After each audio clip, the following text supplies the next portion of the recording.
ahí. Ya. ¿Sí, sí te aparece? A ver, el símbolo de que se está grabando. ¿O cómo? Sí, en la parte superior derecha, al lado donde dice conectando, hay un círculo rojo. Eso es que Ah, está ya, grabando. perfecto. Se está grabando. Ya, Ajá. muy bien. Gracias. Entonces, bueno, estamos en este momento ya en la edición número, me parece que edición número 16 de nuestro Seminario Internacional de Intercambio Científico. Entonces son las 4:03. Vamos a esperar unos 2 minutitos más para dar inicio a la conferencia, a la serie, a las conferencias propiamente. Hasta mientras voy a compartir las dos pantallas para poder ir saludándoles a quienes ya están, ¿no es cierto? Entonces, bienvenido Brian. Brian, ¿de dónde nos está escuchando? Buenas tardes con todos, estoy desde la ciudad de Quito. Muy bien. ¿De alguna institución en particular?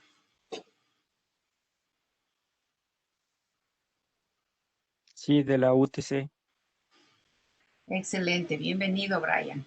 Voy a ir hasta que sean Leonela Quispe, ¿de qué institución y en qué ciudad está? Bienvenida.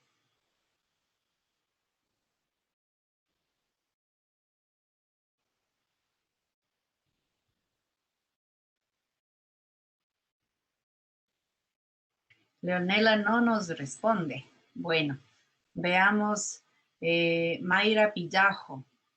Bienvenida, Buenas Mayra. tardes con todos. ¿Cómo está? ¿De Bien, qué, gracias. de qué institución está De asistiendo? la Universidad Técnica de Cotopaxi. Muy bien.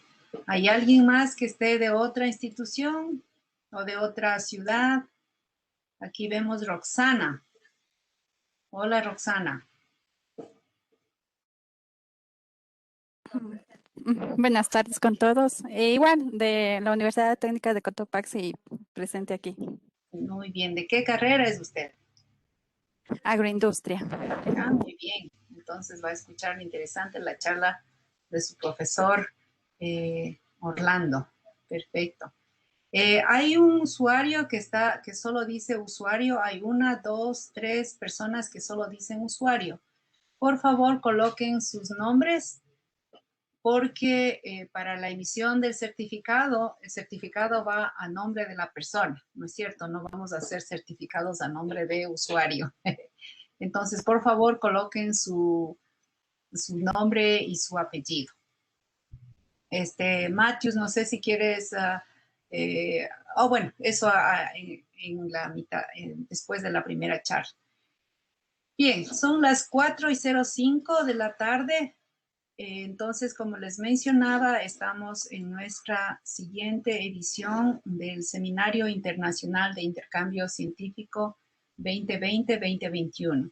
Mi nombre es Alina Freire Fierro, soy profesora titular de la Universidad Regional Amazónica Iquiam, quien en colaboración con el profesor Matthews Mendoza, que está aquí también, profesor de la Universidad Técnica de Cotopaxi, aquí en Ecuador, y en colaboración con el profesor Carlos Agudelo, a quien ya lo vamos a conocer, de la Universidad del Quindío. Somos tres instituciones que hemos venido realizando estos seminarios desde noviembre del año 2020.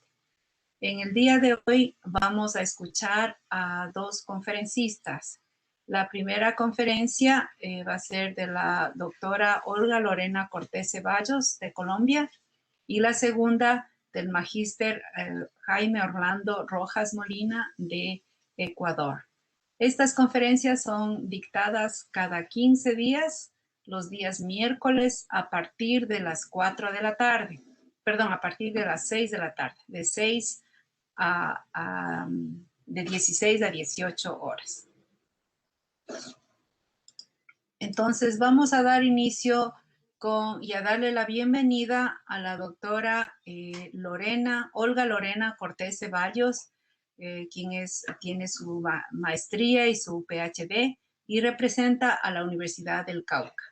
Actualmente está vinculada como curadora del herbario Cauca en la Universidad del Cauca y es docente del Departamento de Biología y del doctorado en etnobiología y estudios bioculturales en esta misma universidad. Lleva ya 15 años dedicados al estudio de la botánica. El título de su ponencia es La palinología del género Besleria gesneriaceae para Colombia. Y su correo electrónico para que puedan luego contactarse es lorenacortes@unicauca.edu.es. Bienvenida, estimada Lorena, y te cedo la palabra para tu conferencia. Gracias. Hola, muy buenas tardes a todos. Antes que nada agradezco la invitación al seminario. Espero que la charla sea de su gusto, de su agrado. Y pues nada, voy a empezar a compartir la pantalla, ¿cierto, Sí, Alina? Vale, sí, por favor. ok. ¿Me pueden avisar si están viendo? Sí. ¿Ya pueden ver la presentación?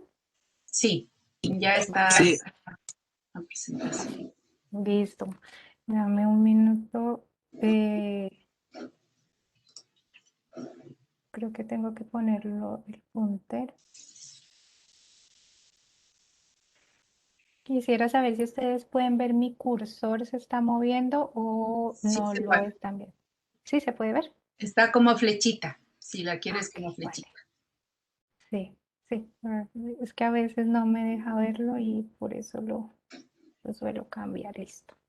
Bueno, entonces, bueno, después de la presentación, bueno, este trabajo que les voy a presentar es una parte de lo que fue mi tesis de doctorado. Les voy a presentar la parte palinológica que hice para el género Besleria, una gesneriácea, para Colombia. Si Bueno, puedes hacerle un clic en el Got It. ¿en dónde, perdón? Puedes hacerle un clic en la palabra Got It en el cuadradito azul. Arriba, o no Ok. sé.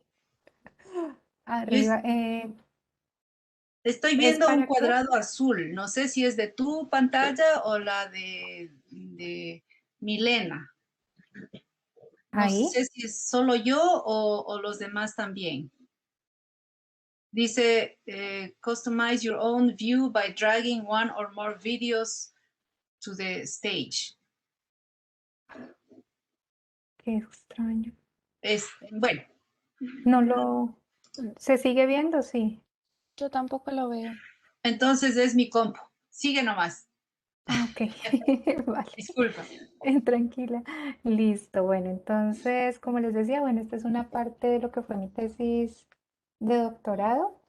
Entonces, espero que sea de su agrado. Bueno, voy a empezar con gesneriaceae, hablando un poquito como tal de la familia, ¿cierto? Esta es una familia que pertenece a las Euricotyledóneas, que se encuentra aquí en el clado Asterides y que está dentro del orden de los lamiales, esto según la APG4, ¿cierto? Y aquí tenemos en el orden de los lamiales las familias y tenemos a Gesneriaceae, más o menos para que nos ubiquemos. Entonces, bueno, entonces Gesneriaceae como tal está dividida pues hasta el momento en tres subfamilias, que las vemos aquí en verde.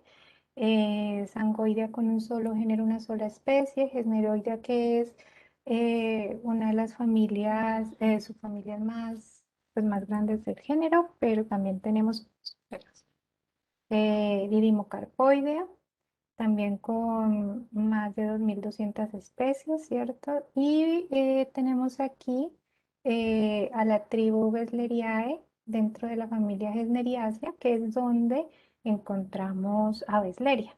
¿Listo? Como tal, Gesneriaceae tiene unos 150 géneros y más de unas 3.500 especies. Una distribución de Gesneriaceae, la familia en general, para todo lo que es la zona neotropical. Entonces, las partes en rojo es donde hay mayor concentración de especies, es decir, esta parte de la zona andina y la zona de la parte pacífica y esta área de Centroamérica son las partes donde hay mayor diversidad de especies de Gesneriaceae. Este es más o menos una distribución y riqueza de especies de Besleria. Es un mapa que aún estoy elaborando, entonces digamos que esto es algo sobre lo que he sacado de la curatoría que he hecho en varios herbarios colombianos y registros que tengo del género en general para otras partes, para otros países. Es más o menos lo que encontramos. Todavía no he terminado este mapa, así que es más, pero esto es más o menos lo que se encuentra, la mayor distribución en la zona andina y la zona pacífica. Y tenemos especies en la zona amazónica y estas zonas ya colindando Perú, Brasil, pero tenemos huecos, como en todas las especies en estas áreas, muy seguramente por faltas de muestreo. Sin embargo, sí en riqueza de especies y digamos que esta zona pacífica y la zona andina es donde más especies de Besleria podemos encontrar. Bueno, voy a hablar de forma muy rápida, más o menos de algunas características morfológicas ya del género de Besleria, para quienes de pronto no la conocen o no están muy relacionados con las plantas o con la parte morfológica. El hábito más común de Beslerias es la hierba, ¿cierto? Son hierbas, pero también encontramos pequeños arbustos, por ahí a veces hasta de 3 metros, pero muy delgados. No encontramos árboles tampoco epífitas, como la gran mayoría, ¿no? de Gesneriaceae. El hábito epífito es muy común en esta familia, pero Besleria no presenta epífitas y la gran mayoría de sus especies son hierbas, algunas arbustos pequeños. En cuanto a la inflorescencia, tenemos el fascículo, es el más común en las especies de Besleria, fascículos de muchas especies, fascículos de 5, 6, hasta aquí como podemos ver, de muchas flores, perdón. Y en algunas encontramos cimas y en algunas otras, que es un poco menos común, encontrar una o 3 flores por axila, ¿no? En cuanto a la morfología de la corola, Besleria es una flor relativamente pequeña, más o menos, vamos que las flores más grandes van entre a 3 centímetros, de 1 centímetro a 3 centímetros aproximadamente. Varían mucho la forma de los sépalos, ¿sí? Tenemos, bueno, para mí varían mucho la forma de los sépalos, lanceolados, sépalos que vienen redondeados, pequeños, grandes. Aquí no tengo fisaloides que tienen unos sépalos mucho más grandes, pero no presentan brácteas. Esta es una característica también del género.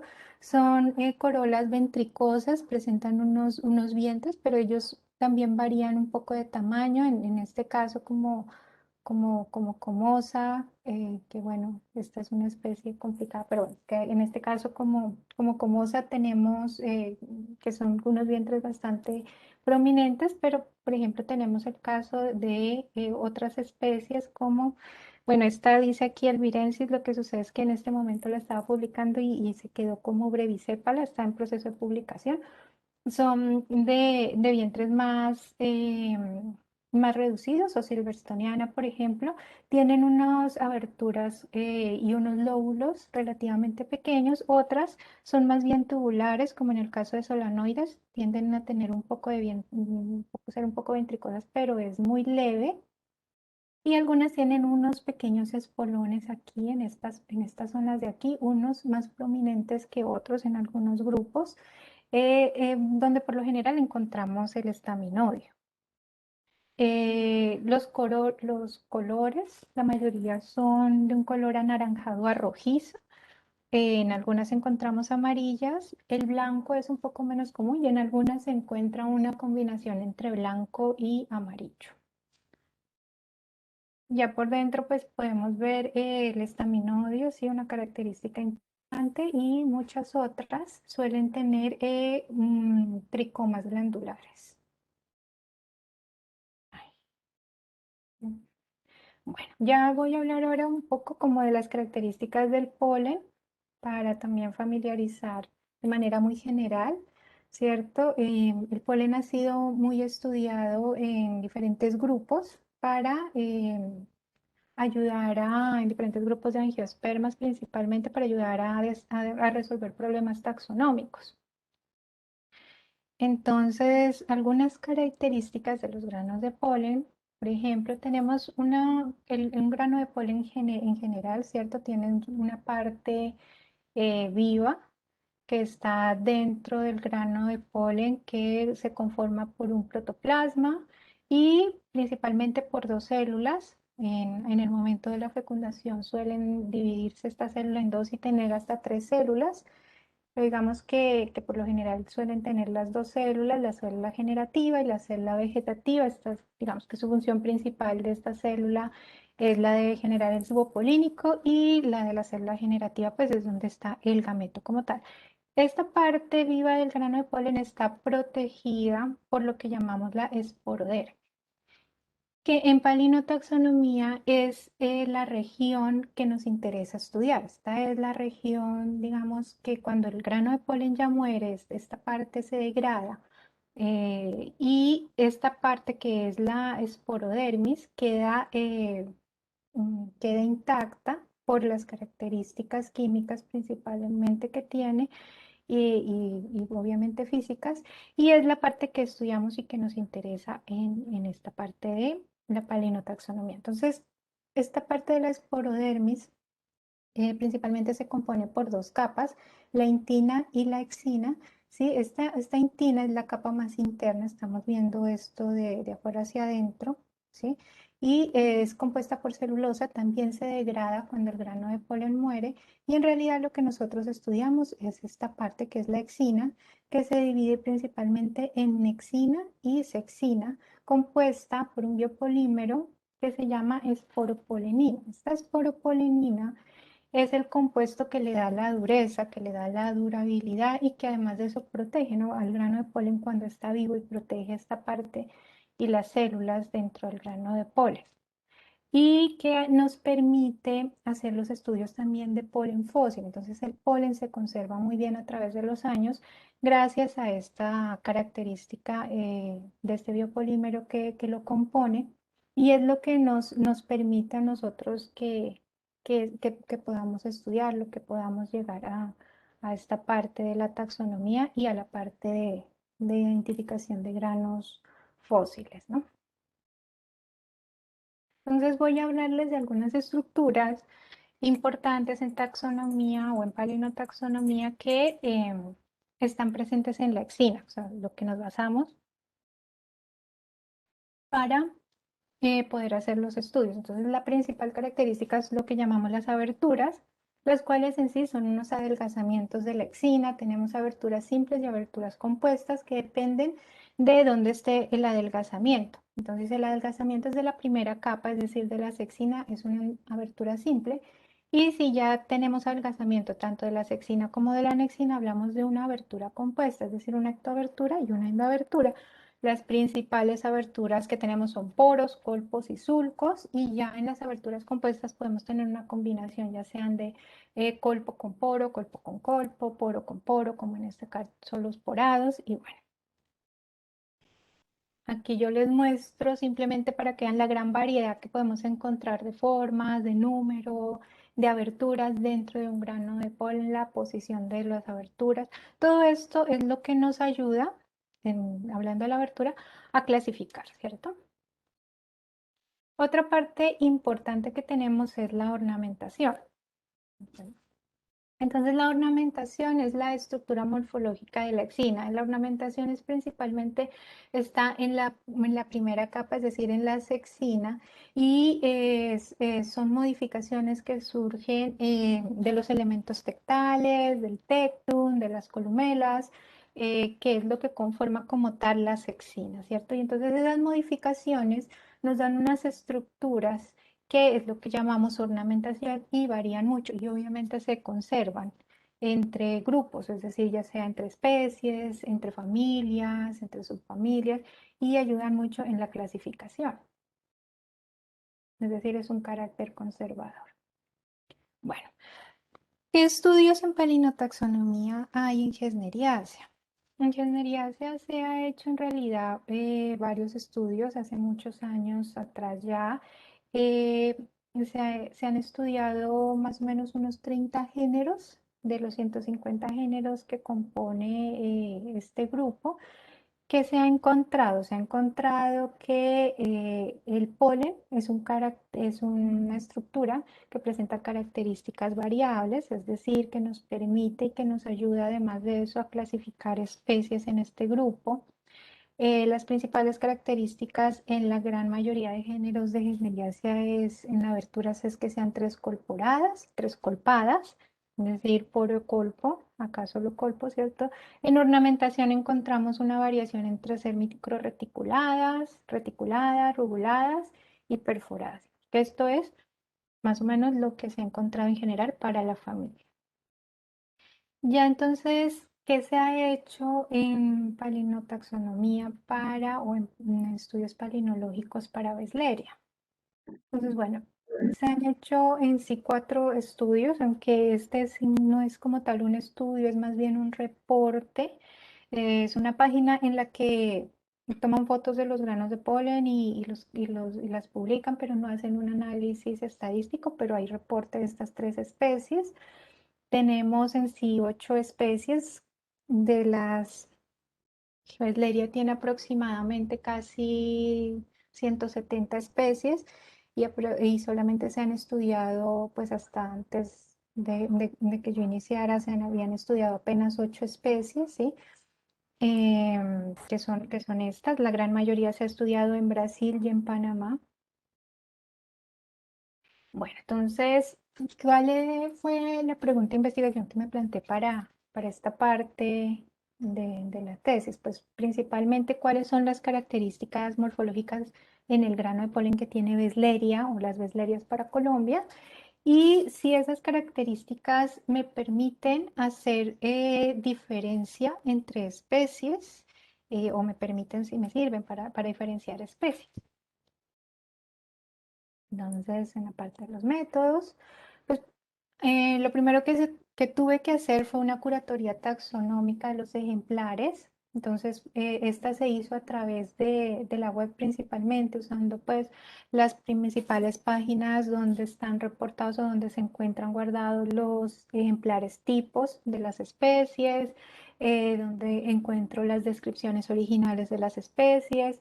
Muchas de las descripciones no se encontraban, entonces se pidieron a través de la biblioteca de la universidad. Se mandaron otros ejemplares que de pronto no se encontraban fotos del ejemplar tipo, también se solicitaron. Se trabaja con ejemplares con fotografías digitales en muy buena calidad, entonces digamos que a veces es hasta mucho mejor que verle ejemplar, porque estas te permiten ampliarlo, tomar medidas.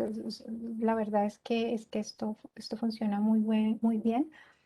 Logré trabajar al final con 43 especies de Besleria. El inicio fueron 80 especies, pero algunas especies no estaban en buen estado, algunos ejemplares. Bueno, al final otras especies, cuando se hizo los procesos de acetalización, no acetalizaron bien, entonces no se pudieron trabajar y había poco material. Entonces al final digamos que se lograron trabajar 43 especies.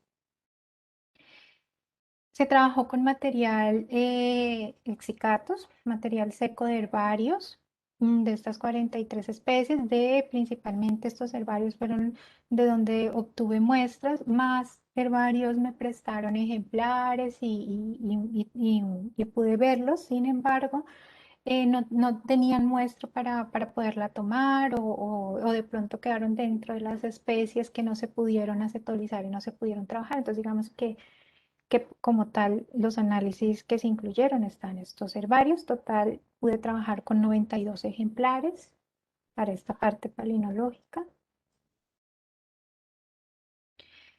Em, a las 43 especies que pude trabajar se le hizo todo el análisis de microscopía de luz, la cual se hizo fue, como pues, se tomaron las muestras de polen del ejemplar seco. Para esto, pues primero se toma la florecita del ejemplar y en estéreo se disecta, se sacan las anteras y se sacan los granos de polen. Como eran granos de polen de ejemplares secos, tuve la necesidad de hidratarlos en una solución de agua y glicerina durante 24 horas porque al principio los hice sin hidratar y los granos se dañaban mucho, o sea, no soportaban el proceso de acetolización. Entonces tuve que hacer primero un proceso de hidratación.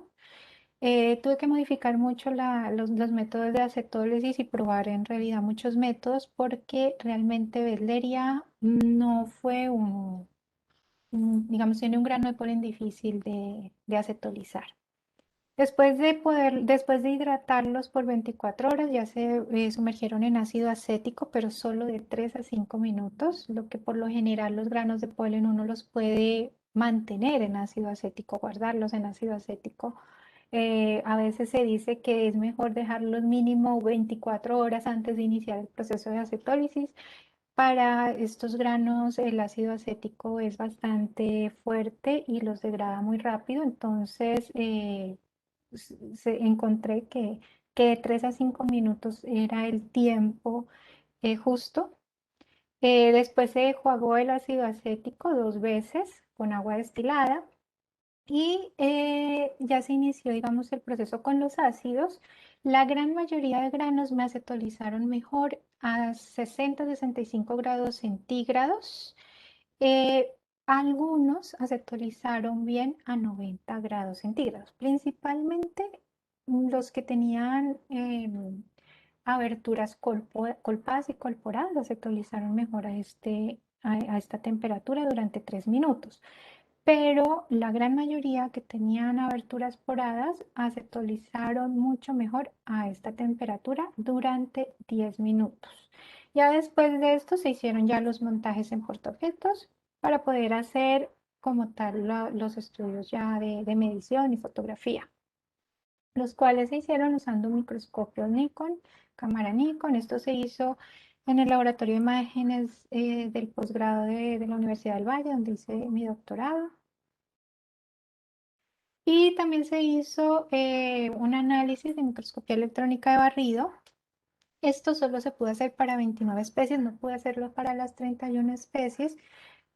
También porque no fue sencillo hacer el análisis en microscopía de barrido, se debió modificar un poco la metodología y entonces había muy poca muestra, tenía muy poca muestra de muchas especies, entonces al final logré tomar fotos de 29 especies. El proceso fue igualmente hidratar, se trabajó con grano de polen sin acetolizar, también se hidrató por 24 horas, se dejó en ácido acético de 2 a 3 minutos, durante 2 veces se hizo este proceso, después se jugó 2 veces con agua destilada y después se deshidrataron en una serie de alcoholes de 30 a 90, 3 minutos en cada serie, y se montaron en la cinta de carbono. Esto se dejó en una caja de Petri con sílica gel y se selló y se dejaron secar ahí por 3 días. Si se secaban de otra manera, se dañaban totalmente los granos de polen. La sílica gel fue el mejor método que encontré. Me dicen que no saben cómo lo logré, pero bueno. Em, Las medidas que se tomaron para la parte de los análisis estadísticos, que son las que se hacen con microscopía de luz, entonces en la vista ecuatorial del grano de polen pues, se tomaron los diámetros de los ejes polares, del eje ecuatorial, los tamaños de la ectoabertura y la endoabertura, en la vista polar la apocolpo, el ancho de los colpos, el diámetro, ¿no? Todo esto está en estas referencias los tipos de medidas y las formas en que se deben tomar. Entonces se hizo un análisis de datos morfológicos con el cual se obtuvo los tipos polínicos. Para estos tipos polínicos se usó el tipo de abertura, la ornamentación, la forma del grano de polen, la forma y tamaño de las aberturas. Esto se realizó para 31 especies. ¿Por qué? Porque la ornamentación fue muy importante para poder determinar los tipos polínicos. Y la ornamentación se podía observar muy bien, o sea, para poderla determinar bien en microscopía electrónica de barrido. Y como les dije, solo se pudo hacer para 29 especies, 31, porque usé 2 especies más que yo no pude acetolizar, pero que estaban reportadas. Entonces usé el dato de reporte. Y para los datos cuantitativos, si se usaron las 43 especies, pues se hizo el análisis de todas las medidas que les conté que tomé, un análisis estadístico descriptivo, y que esto se hizo con R y después un análisis de PSA y un análisis de agrupamiento que se hizo con Minitab. Ya como tal los resultados, entonces, ¿qué se obtuvo? Pues las características de los granos de polen de Valdivia resultaron que primero se dispersan de forma independiente, es decir, son mónadas.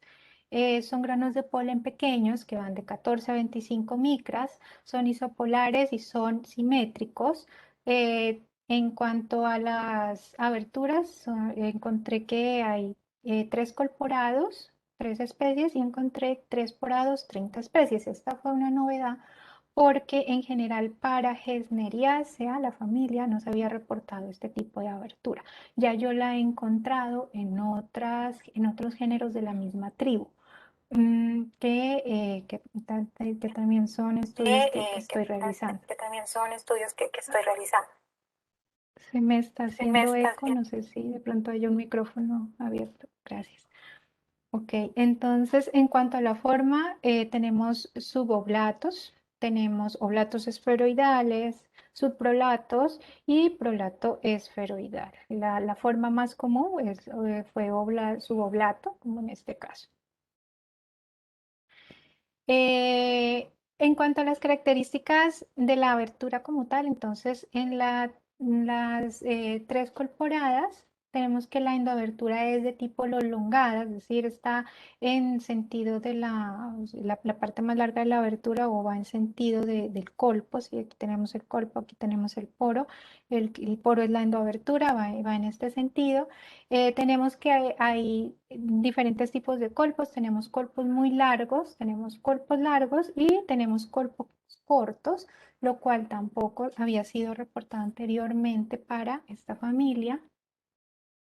En cuanto a las características del poro, perdón, entonces tenemos que hay poros circulares y poros ovalados, que los poros presentan opérculo, que tienen vestíbulo o atrio y que esta pues fue la principal característica de los granos pues encontrada, digamos, en este estudio, porque esta es una característica que en general en el grano de polen se considera derivada y que además es novedosa para esta familia.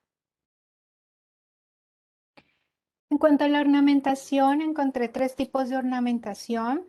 Microreticulada, que la determiné heterobrocadas, principalmente porque los lúmenes y los muros son de diferentes tamaños. Y homobrocada porque principalmente el lumen no varía mucho de tamaño, son muy pequeños y no varía mucho de tamaño. Y ya tenemos la perforada.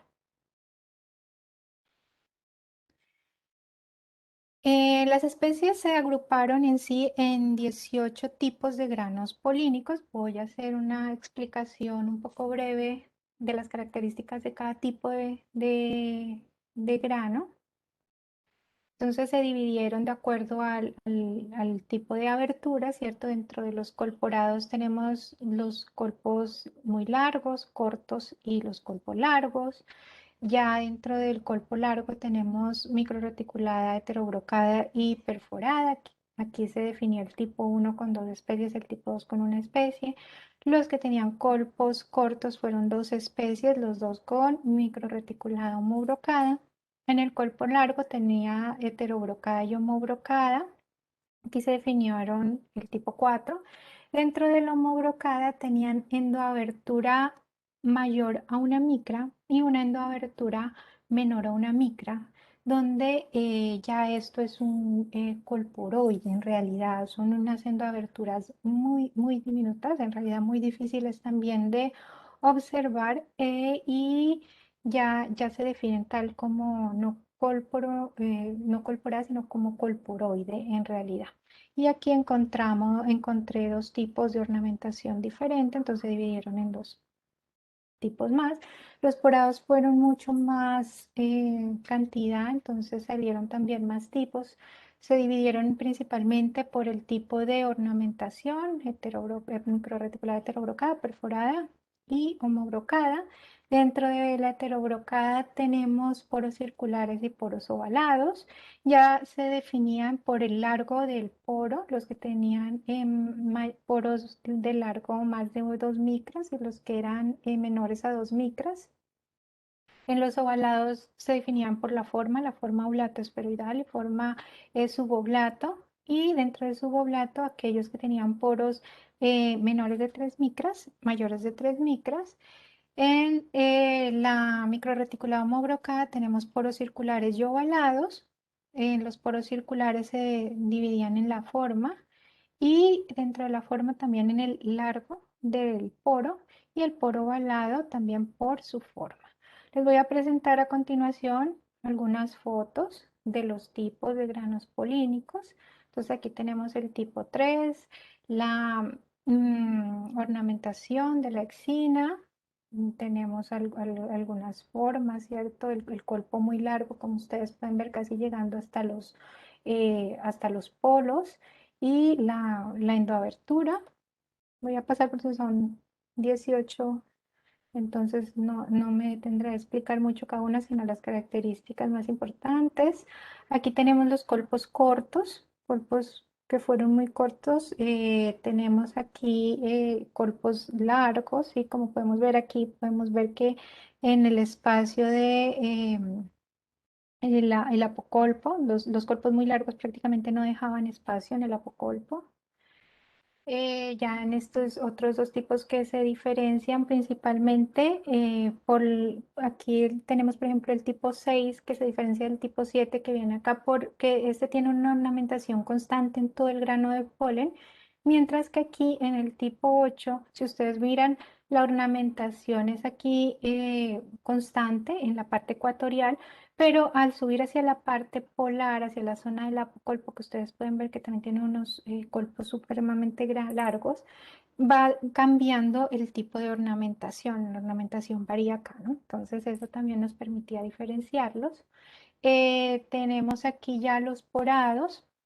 Entonces ya tenemos aquellos que tienen exina heterobrocada, forma suboblata, con poros circulares.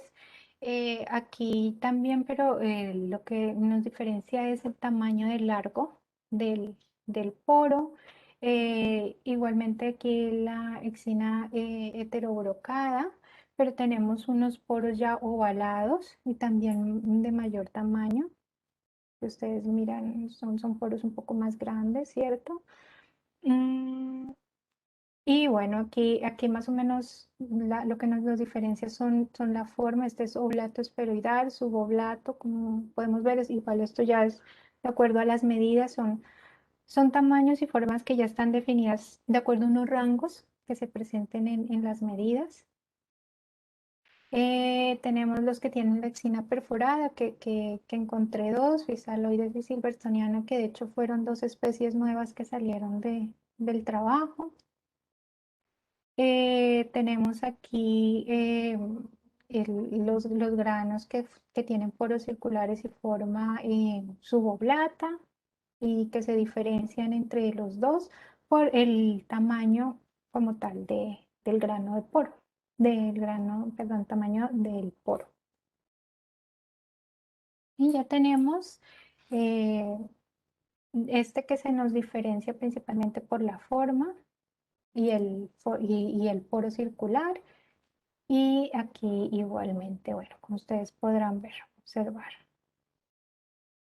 Ya en los análisis de los datos cuantitativos, entonces tenemos el análisis de PSA, como podemos observar, las características pues, que más pesaron para este análisis fueron las aberturas, los diámetros, el índice de área polar y el apocolpo. Y en el análisis de agrupamiento encontramos que en realidad se dividen en dos grupos grandes, ¿cierto? Separados principalmente por el tipo de abertura, colporados y porados, pero con subgrupos dentro de ellos, o sea, estadísticamente hay diferencias en los tamaños. Tenemos aquí, por ejemplo, como ustedes pueden ver, algunas especies que salen que tienen unos tamaños diferentes a los promedios. Tenemos aquí Mexiae, que en realidad yo la traté en mi tesis como una especie aparte, la tienen en este momento como una variedad de Besleria agregata, pero estoy en el proceso de publicar que el cambio a especie, el cambio de categoría de esta especie, porque sus características en realidad le dan para ser una especie aparte. Y si lo observamos aquí, en el grano de polen se ve muy bien. Agregata, Mexiae, loratensis se me fue la otra variedad de agregata. Son 4 variedades, realmente varían mucho en en los tamaños principalmente de los granos de polen. En la forma Mexiae es una de las especies con un grano de polen muy pequeñito. Ustedes ven acá, tiran hacia los granos más pequeños y tenemos aquí péndula y riparia con péndula hacia este lado con los granos de polen más pequeños. Perdón, más grandes hacia estos lados, los granos de polen más pequeños, los granos de polen más grandes hacia este lado. Y pues lo que vemos es que estadísticamente hay diferencias y podemos agrupar las especies de acuerdo a estas características. Ya como conclusiones, entonces podemos tener que Besleria presenta un grano de polen que tiene un carácter euripolínico, es decir, que sus granos de polen varían y son de importancia taxonómica, ¿cierto? Lo cual evidencia la importancia para estudios taxonómicos del grupo. Se pudieron determinar 18 tipos de granos de polen, la abertura, la longitud de estas aberturas, la forma de las aberturas, la forma del grano del polen y el tipo de exina o la ornamentación de la exina fueron las características más importantes y que nos permiten diferenciar mejor los granos de polen. Ya como tal, pues doy agradecimientos en realidad a la universidad y todos los herbarios que me facilitaron y me colaboraron en la muestra, los ejemplares a Colciencias, porque tuve la beca de doctorado con ellos. Y pues si tienen preguntas, creo que detengo la presentación, ¿cierto? Sí, muchísimas gracias, Lorena, muy amable. Vamos a Milene, por favor, si es que hay preguntas o comentarios de varios de los participantes. Hola, sí tenemos una pregunta aquí en el chat que dice, ¿qué tan confiables son los datos del GBIF para las distribuciones de Basleria? ¿Los datos de GBIF? Sí, señora. ¿Qué tan confiables son los datos del GBIF para las distribuciones de Basleria?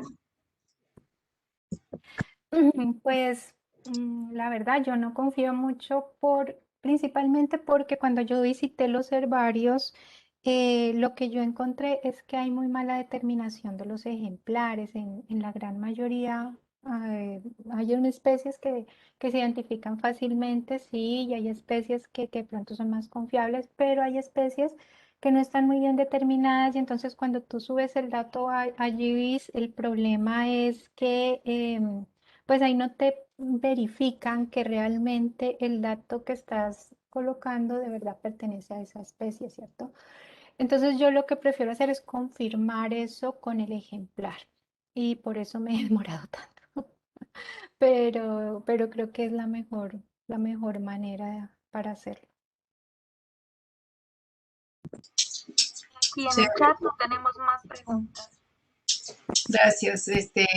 Yo tengo una pregunta, Lorena. Existen tal vez estudios filogenéticos de Besleria y con datos moleculares? Y si es que sí existen, ¿qué tan diferentes son tus resultados sobre la base de polen con los resultados sobre la base de ADN? Te hago esta, Sí, te hago esta sí. pregunta porque yo hice la filogenia del género monina. Y entonces, de acuerdo a los datos moleculares, se tenían grupos, no tres, se tenían 5 grupos grandes. Y entonces unos colegas de Brasil hicieron justo lo que tú hiciste, no tan extenso, porque ellos solamente se fueron hacia la morfología con microscopía electrónica de barrido, pero sin hacer ningún análisis estadísticos. En todo caso, solo sobre la base de este estudio como más sencillo, sí coincidió la filogenia molecular con la morfología, la palinataxonomía. ¿Y cómo es en Ah, tu qué caso? chévere. Qué chévere, me parece muy chévere porque sí, es que el polen es un carácter muy conservador que ayuda mucho, ¿no? Y son formas de ir como afianzando eso. Bueno, cuando yo inicié con Besleria a trabajar en mi proyecto de tesis, resulta que pues no se había hecho prácticamente nada con Besleria. De hecho, pues hasta la curatoría de los ejemplares, precisamente creo que ese era el tema más complicado. Cómo trabajar con los ejemplares tan mal identificados, ¿cierto? Entonces había que empezar por reconocer bien las especies y bueno, hacer todo un proceso de curatoría de ellos, lo que hacía más complicado el trabajo. Entonces yo quedé entre si hago filogenia molecular o si hago polen porque la molecular no existía, ¿no? Entonces, pues yo me dediqué al polen principalmente por gusto personal y pues obviamente porque yo sabía que se podían encontrar cosas. Ya había un estudio de quien fue en ese momento mi codirector que había hecho algo con ello. Eh, Después supe que hay alguien haciendo algo con molecular de Besleria, pero creo que todavía no han publicado esos resultados. Yo hice morfología de polen e hice morfología de los caracteres, de las características de la planta como tal. Trabajé con características de flor, de hoja, tanto características de parte reproductiva como de la parte vegetativa. Y mezclé todo esto y cuando me di cuenta, el problema con Besleria es que digamos que Besleria presenta, por ejemplo, unas corolas que van muy hacia la atracción de colibrís. Entonces, no es un carácter confiable, por ejemplo, cuando yo quiero hacer filogenia. Pero Mm, me di cuenta que, por ejemplo, los caracteres vegetativos, como las formas de las hojas, el tipo de sépalos, por ejemplo, y, por ejemplo, el polen, eran unos caracteres que sí me ayudaban a definir muchos grupos. Entonces, cuando mezclé todos estos caracteres en conjunto, digamos que obtuve unos cladogramas, pero que no se han podido compensar con la parte molecular porque es una parte que aún creo que no se ha publicado, pero pues está digamos, el proceso, creo que ahí va. qué bien. No sé si alguien más desearía comentar algo. Todavía tenemos 9 minutos, por favor, a los demás compañeros, colegas. Es más, quisiera presentarles aquí a Fernando. Fernando Rodríguez, te invito a que tomes la palabra. Muchas gracias y disculpas por no haber podido presentarme al inicio. Mi nombre es Fernando Rodríguez. Tuve la suerte de hacer mi PhD en paleoecología con base en polen justamente. Yo soy de Ah, qué Ecuador. chévere. Y claro, mis estudios han sido más en la parte alta, ¿no? De bosque andino y los páramos. Pero bueno, un poco la parte de procesamiento es la misma. Y lo mismo, lo mío ha estado más enfocado más a tema de reconstrucción de ecosistemas y vinculado a esto con cambio climático, ¿no? Entonces, un poco la aplicación de los resultados de estos estudios. Pero yo tenía uno de los, de las fuertes problemas, digamos, que yo tuve en el tema de identificación era porque, claro, yo solo tenía un microscopio de luz, un común y silvestre. Claro, eso me limitaba al tema de identificación un poco más allá, muchas veces de familia, es decir, llegaba a familia, pero a géneros a veces era complicado. ¿Cuánto tú crees que podrías de estos 18, por ejemplo, morfotipos que pudiste identificar, claro, con todo este apoyo tecnológico, cuánto crees tú que podría limitarse sin utilizar esta parte de la microscopía electrónica? ¿O cómo sería el alcance? ¿Cuáles serían las alternativas? No sé si, Eh, obviamente me imagino que allá muchas de los tal vez otros investigadores puedan tener no las mismas facilidades, entonces no sé cómo salen. Sí, no, de hecho sí, Gracias. esa era una pregunta, gracias por la pregunta, porque era una pregunta que nos hacíamos en la defensa de la tesis, ¿no? Em, no es tan sencillo poder identificar hasta especie con el grano de polen si no tenés la ayuda de microscopía electrónica, por lo menos para Besleria. Podemos llegar de pronto a una identificación, yo creería, pues mi idea es poder dividir tribus, ¿cierto?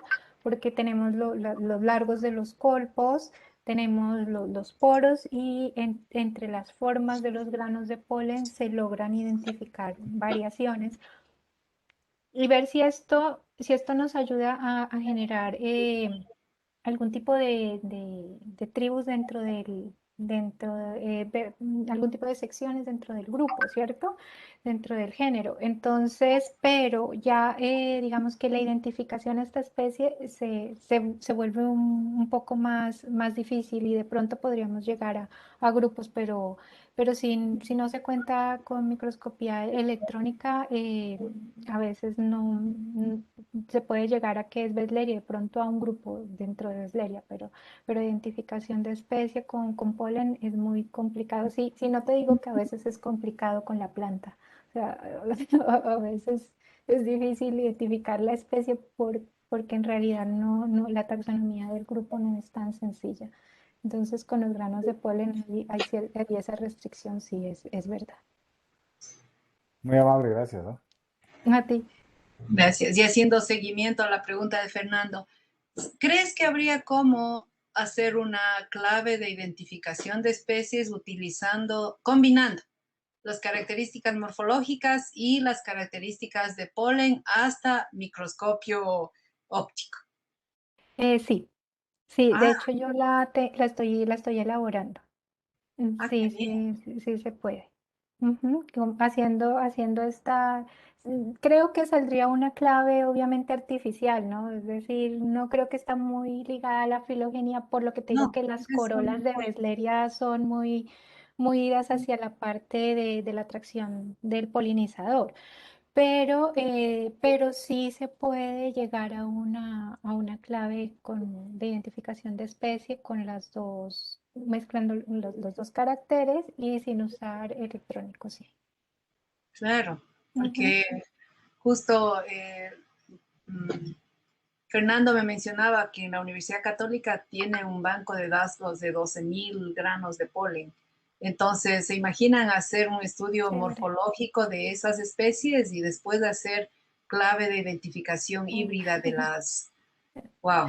Sí, Debe ser sería muy interesante. Sí, sí, sí, eso es algo que nos hace falta porque digamos las palinotecas, por lo menos aquí en Colombia, no son muy fuertes en la gran mayoría de herbarias.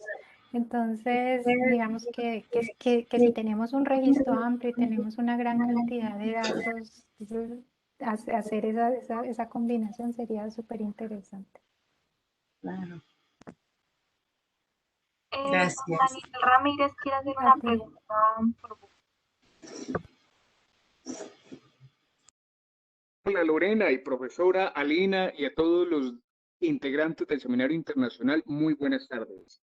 Lorena, qué gusto el poder tratar contigo y gracias por ilustrarnos. Te cuento que he escuchado muy buenos comentarios en la Universidad del Cauca y en la Universidad del Valle de Ticto. Yo soy Daniel Ramírez, me dedico a la aerobiología, entonces tenemos como punto común el grano de polen. ¿Mm? Sí, Bueno, sí. Lorena, mi pregunta está mucho más basada en los caracteres morfológicos. ¿Tú hiciste de pronto una clave palinotaxonómica dicotómica con base en las características grano de polen? Sí. Bueno, lo que pasa es que cuando ya llegué a la clave, en la clave hay que usar cada vez irnos más al detalle, más al detalle. Entonces se necesitan por ejemplo, las medidas largo, ancho del poro. Se necesitan, sí, o sea, se lo logra obtener pero hay unos rangos de diferencias de micras, ¿no? Porque además son unos granos de polen súper pequeñitos que el más grande me midió como 35 micras. Entonces son granos de polen muy pequeñitos, entonces todos los tuve que analizar en 100x porque menos de 100x era imposible tomar medidas. Entonces son granos muy pequeñitos, pero se logra. Por eso saqué fue en este punto los tipos, porque en los tipos, digamos, no tengo que llegar a ese detalle tan pequeñito y logro agrupar 2 o 3 especies. En muchos casos sí se llega a una, ¿cierto? Como clave se llega a una, pero en algunos logro agrupar de a 2 a 3 especies, porque para separar esas 2 o 3 especies tengo que irme más al milímetro. De hecho, en las claves palinológicas, cuando llegamos a especies tan similares, llegamos al milímetro de medir el lumen, es decir, ya vamos a microscopía de barrido y tenemos que medir los tamaños del lumen y del muro de esos microretículos para poder diferenciar las especies. Se puede, sí, pero como te digo, llegaríamos a tener que ir mucho a ese pequeño detalle, pero sí se logra porque son caracteres muy conservadores, ¿no? Entonces uno lo que hace es analizar, digamos, varios ejemplares de la misma especie y ver cuál es el rango de variación si lo hay. En la mayoría de casos son muy constantes, son muy constantes las características polínicas. Perfecto. Y Lorena, ¿por qué Bresleria? ¿Por qué te llamó la atención ese, ese taxón? Por lo difícil, yo creo. Sí. Sí, Sí. era un grupo que nadie le quería meter la mano en ese momento. Uy, total. Sí, te estoy hablando yo empecé con velería en la maestría y yo empecé la maestría como en el 2004, creería yo. Y entonces era un grupo que nadie le quería meter la mano porque era muy difícil y en ese momento el profesor Philip Silverstone, que era mi director, me dijo, trabaje con ese grupo, a mí me gustan las generiáceas, me gusta la taxonomía, me dijo, trabaje con ese grupo, que ese grupo o sea, no se sabe nada y no hay, o sea, nadie le quiere meter la mano. Entonces, profesor Jorge Ramos en ese momento me dijo, pero te vas a echar cuántos años en eso. Sí, yo creo que lo difícil fue lo que me atrajo de Besleria realmente. Perfecto, Lorena, Excelente. muchísimas gracias. A Sí. ti, Muchísimas gracias, Dani. gracias. Muchísimas gracias, estimada Lorena. Si serías tan amable de incluir tu correo electrónico en el chat para Claro. que pues, tienen preguntas los participantes. Y entonces, muy amable, muy interesante la conferencia y por cuestiones de tiempo vamos a continuar. Bueno, Muchísimas me gracias. despido. Gracias a ustedes, que estén muy Gracias. bien. Entonces quisiera presentarle a nuestro colega, el magíster Matthew Mendoza, con quien estamos trabajando en colaboración, como les mencionaba, de las 3 universidades. Entonces, Matthew, te cedo la palabra, por favor.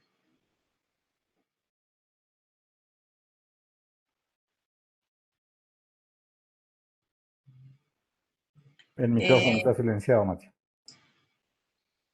Sí, Muy buenas tardes. ¿Me escuchan ahí? sí. Muy buenas tardes. Muchas gracias, Alina, por cederme la palabra. Un saludo muy cordial a todos los asistentes y qué bueno tener acogida cada 15 días de este tipo de eventos donde nosotros nos nutrimos de tantas experiencias y trabajos que diferentes colegas de diferentes países exponen cada tarde con la finalidad de poder enriquecer nuestro conocimiento. De parte de la Universidad Técnica de Cotopaxi, un saludo cordial a todas y a todos en este evento internacional de intercambio científico. En pocos momentos debemos de poner un link en donde se pueden registrar todos los asistentes para su respectivo certificado. Tomen en cuenta que este evento es gratuito y se les entregará un certificado tanto a los ponentes como los asistentes. Por otra parte, a saludar a todos los participantes, tanto nacionales como extranjeros, como es Colombia, Perú, Colombia, Argentina, España, Honduras, que hacen partícipes de este evento. Y asimismo les invito para que puedan comunicarse con nosotros y puedan divulgar todos sus conocimientos, todas sus investigaciones en este evento. Gracias, Alina, muy amable. Tienes la palabra. Muchísimas gracias.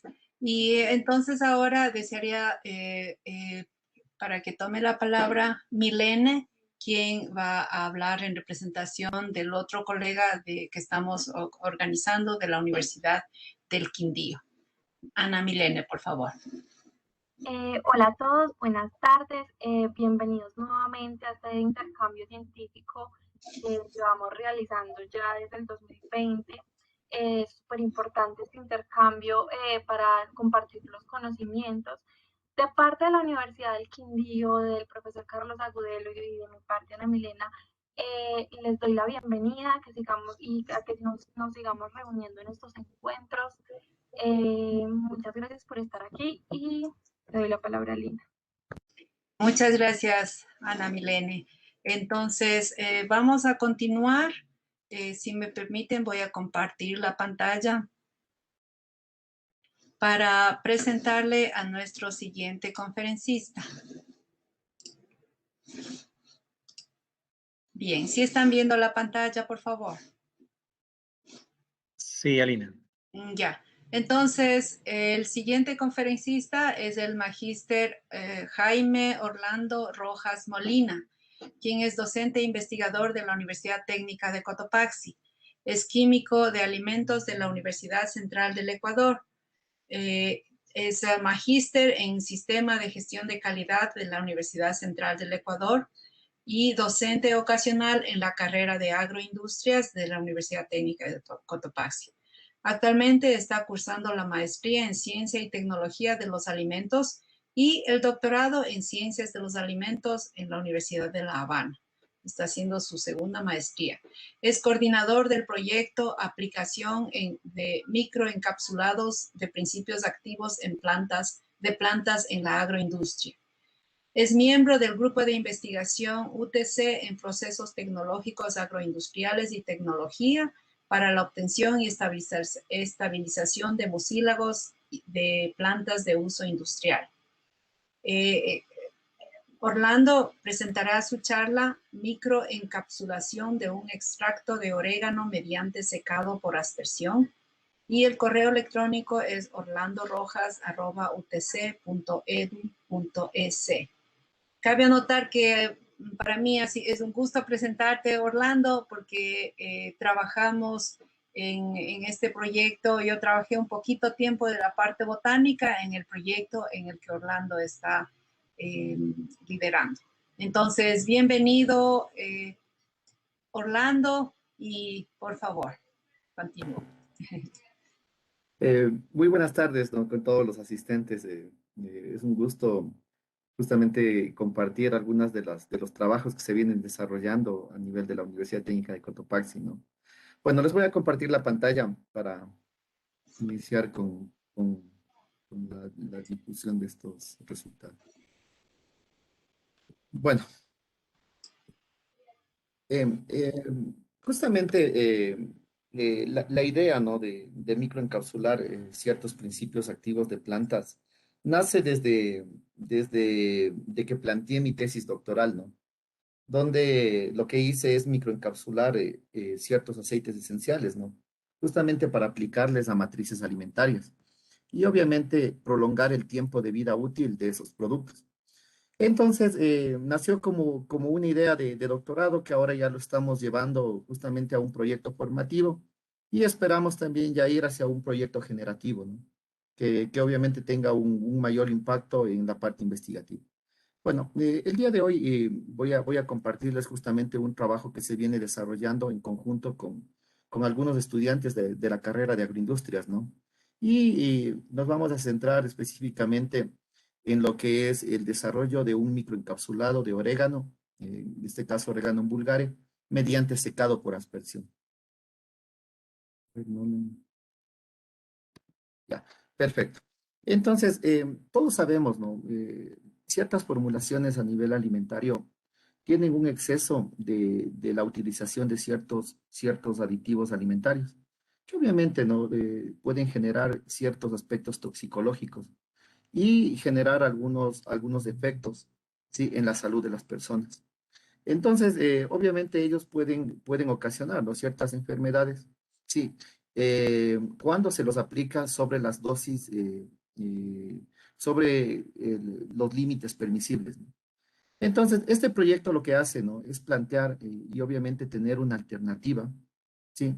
De la utilización de ciertos principios activos de plantas, ¿sí? Para reemplazar, ¿sí? Para reemplazar a los aditivos químicos de síntesis, ¿sí? Por medio, ¿no? Primero de un proceso de extracción, para luego a estos principios activos encapsularlos, ¿sí? Microencapsularlos y aplicarles a matrices alimentarias con el objetivo de prolongar el tiempo de vida útil de ellos, ¿sí? Ahora, todos sabemos, ¿no? Que las plantas tienen una infinidad de compuestos químicos, ¿no? Sí, y obviamente este proyecto plantea la utilización de esos principios activos, ¿sí? De plantas. Todos sabemos de que varios de los compuestos químicos que están presentes en las plantas tienen una actividad antioxidante, antimicrobiana, antifúngica, y que pueden estos ser utilizados y empleados en los diferentes productos, ¿no? Sí. Ahora, en este proyecto lo que hemos planteado como primera etapa es justamente la extracción de estos principios activos. Sí, estamos por el momento utilizando justamente disoluciones hidroalcohólicas, ¿sí? Con las que hemos logrado extraer ciertos compuestos bioactivos, ¿no? Para futuras investigaciones ya nos estamos planteando la utilización de ciertos disolventes verdes, sí, que son extraídos de las mismas plantas, ¿no? Entonces, bueno, como ven, estamos tratando de, conforme vayamos avanzando en las investigaciones, irlas mejorando, ¿no? Ahora, desde ese punto de vista, hay que tener en cuenta que la encapsulación de compuestos activos no es más que darle una protección al principio activo, sí, al que lo hemos extraído de las plantas. Y obviamente, al darle esa protección, evitamos de que éste tenga algunos cambios, sí, producto del medio ambiente, del oxígeno, del mismo pH que va a estar presente en el alimento, ¿no? Entonces, lo que hacemos es darle esa protección y lo cubrimos, sí, mediante la utilización de ciertos materiales. Sí, dentro de los materiales que más se ocupan, ¿no? Están las proteínas y algunos carbohidratos, ¿no? Nosotros en esta investigación hemos trabajado con lo que es la maltodextrina y goma arábiga, ¿no? Que da muy buenos resultados, ¿no? Tanto en la microencapsulación de aceites esenciales como también en la microencapsulación de extractos, ¿sí? Entonces, lo que hemos hecho es utilizar, ¿no? Una combinación de maltodextrina y goma arábiga. Ahora, es importante, ¿no? Que justamente estas microcápsulas, cuando se encuentran ya en una matriz alimentaria, sí, generan una liberación controlada. Entonces, una de las ventajas, ¿no? Es que la microcápsula protege al principio bioactivo, pero además de ello, le va liberando en función al tiempo, a las condiciones. Entonces, puede permanecer un mayor tiempo en la matriz alimentaria. y obviamente eso generar de que el tiempo de vida útil del producto se alargue, ¿sí? Ahora, existen varias técnicas, ¿no? Que justamente se emplean para la microencapsulación. Sí, nosotros nos hemos centrado específicamente en la parte del secado, secado por aspersión, ¿no? Ya les voy a ir explicando en sí cuál es el fundamento. Entonces, desde ese punto de vista, hay que entender que la microencapsulación de principios bioactivos, sí, genera una estabilidad y una protección en el principio activo. Y obviamente genera una liberación controlada, ¿no? Entonces, como podemos observar en esta ilustración, ¿no? Sí, el material de la pared lo que hace es atraparle a ese principio bioactivo, ¿sí? Y lo que hace es protegerle del medio, ¿sí? Ahora, cuando ya este principio, este microencapsulado se lo aplica a una matriz alimentaria, este tiende a liberarse, ¿sí? Obviamente por las condiciones, ¿no? Ambientales, el pH, la misma humedad, ¿no? Y las condiciones de la matriz alimentaria, ¿no? Y lo que hace es ir soltando poco a poco el principio activo. Y obviamente eso ayuda, ¿no? En la conservación del alimento. Sí, ya tenemos algunas experiencias, ¿no? Justamente en mi tesis doctoral, microencapsulé lo que es aceite esencial de orégano. Sí, entonces tuvo muy buenos resultados, ¿no? Al aplicarle a una matriz alimentaria con fase oleosa, como es la mayonesa. Entonces se pudo observar que tiene mejores resultados que ciertos antioxidantes de síntesis, ¿no? En este caso realicé con algunos controles como es el butilhidroxianisol y el butilhidroxitolueno, ¿no? Que son algunos antioxidantes que se ocupan en las formulaciones de mayonesa comerciales. Entonces, desde ese punto de vista, ¿no? Hay que entender que el secado por aspersión, sí, es una de las técnicas más comunes, más conocidas, sí, bastante popular, sí. Y obviamente, ¿no? Se realiza de esta forma por motivos comerciales, ¿no? Porque el costo en comparación a otras metodologías es un poquito más accesible, ¿no? Entonces, ¿en qué consiste justamente esta metodología, no? Consiste en realizar emulsiones, sí, emulsiones o mezclas de compuestos químicos. En este caso, nosotros realizamos la mezcla, ¿no? de maltodextrina, goma arábiga y el extracto de orégano. Sí, luego de ello lo llevamos a una atomización, ¿no? En un spray dryer, sí, que justamente generó que se formen estas microcápsulas, ¿no? Que se formen estos polvos instantáneos, mediante una atomización y aire caliente, ¿no? Luego de ello, al obtener ya estos polvos, lo que se hizo es medir ciertas variables respuesta del proceso, ¿no? Sí, en este caso, medimos el rendimiento, la eficacia del encapsulamiento, la humedad de los polvos, ¿no? Sí. Entonces, cada uno de estos procesos se vienen desarrollando, ¿no? En las investigaciones que estamos ya trabajando, ¿no? No es la primera el primer trabajo que hacemos en la parte de microencapsulación, ¿no? Ya venimos aproximadamente trabajando en 3 trabajitos y esperamos a estos también aplicarles a matrices alimentarias para ver y compararles con formulaciones que tienen antioxidantes de síntesis. Ahora, ¿por qué escogimos el orégano, no? Primero, lo escogimos porque esta plantita, ¿no? Es utilizada en ciertas formulaciones de mayonesa comerciales, ¿sí? Y obviamente le da esas características de sabor y olor, ¿no? Y que a muchos consumidores les gusta, ¿no? Entonces, y también, ¿no? Justamente lo escogimos para darle una continuidad a mi tesis de doctorado, ¿no? Y tratar de compararle, ¿sí? Entre el aceite esencial, que ya lo microencapsulamos y lo aplicamos a la mayonesa, y ahora lo que queremos es compararle con el extracto del orégano, ¿sí? Entonces, sabemos que el orégano tiene dentro de su composición química lo que es el carbacrol y el timol, ¿no? Que por lo general son compuestos que se encuentran en el aceite esencial. Pero adicional a ello también tiene lo que son limoneno, cariofileno, cineno, ¿no? Y también algunos taninos, polifenoles y flavonoides, que justamente pueden ser extraídos, ¿sí? Por medio de un disolvente hidroalcohólico, ¿sí?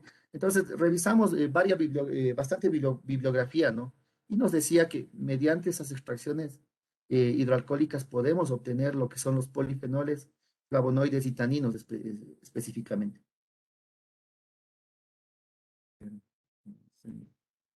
Ahora, dentro de lo que se desarrolló en este trabajo de investigación, lo primero que se hizo es caracterizarle a la planta de orégano. Entonces, lo que hicimos es realizar pruebas fitoquímicas, ¿no? Sí, realizamos un screening fitoquímico con pruebas cualitativas, ¿sí? Para ver qué compuestos, ¿no? Qué grupos de compuestos tiene esta planta de orégano.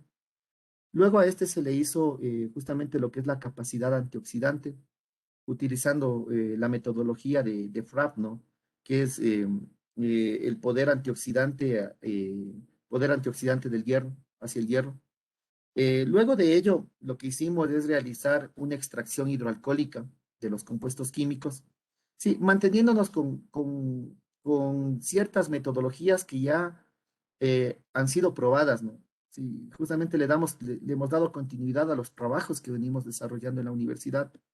Sí, entonces en algunos trabajitos ya realizaron lo que es la extracción hidroalcohólica del orégano y optimizaron lo que es este proceso, ¿no?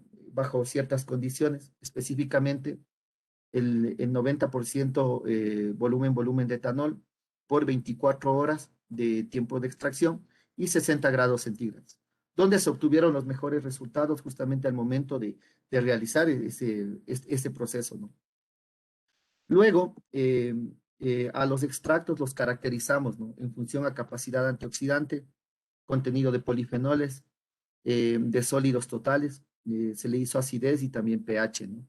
Justamente para tener eh, una caracterización que me permita conocer la variación que puede tener en el proceso de microencapsulación. Ahora, ¿qué es lo que hicimos justamente en la experimentación, ¿no? Y en la parte de la microencapsulación. Lo que hicimos es mezclar lo que es el extracto de orégano, ¿sí? Que obtuvimos, ¿no? Mediante las diferentes extracciones y luego destilaciones, ¿no? Que se hicieron. Lo combinamos con una cantidad de goma arábiga y de maltodextrina, ¿sí?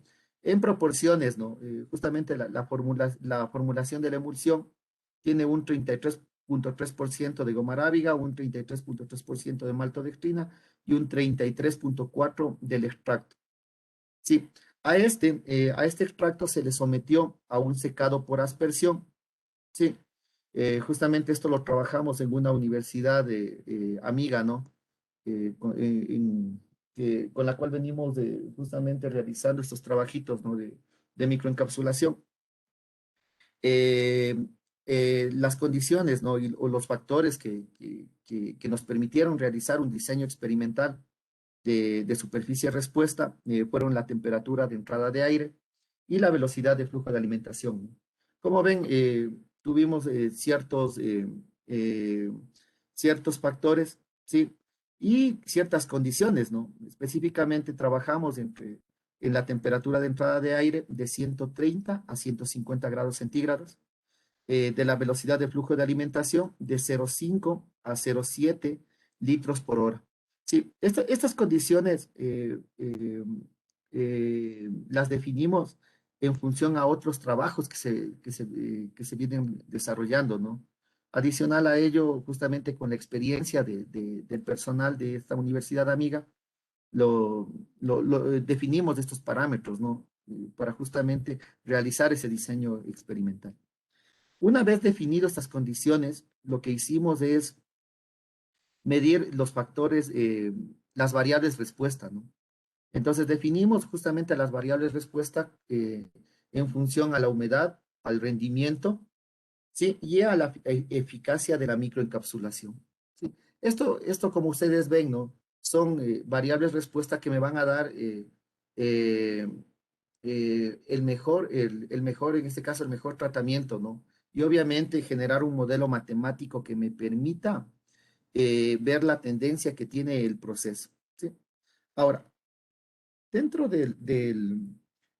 una vez ya obtenido el mejor polvo, ¿no? El polvo optimizado, se le realizó una caracterización, ¿sí? En función al rendimiento, a la humedad, a la eficacia de la microencapsulación, a la solubilidad, a la higroscopicidad, a la densidad bruta, a la densidad compactada, a la caracterización morfológica, ¿no? Al tamaño de partícula, justamente con microscopía electrónica de barrido, ¿no?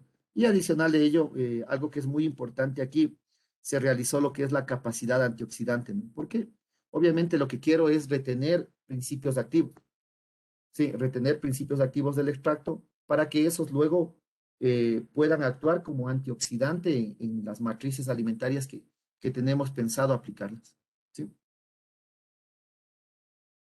Entonces, dentro de los perfiles fitoquímicos que se hizo justamente ya a la planta de orégano, sí, se realizaron algunas pruebas cualitativas, ¿no? Esto lo realizamos en una universidad amiga también, sí, donde pudimos observar, ¿no?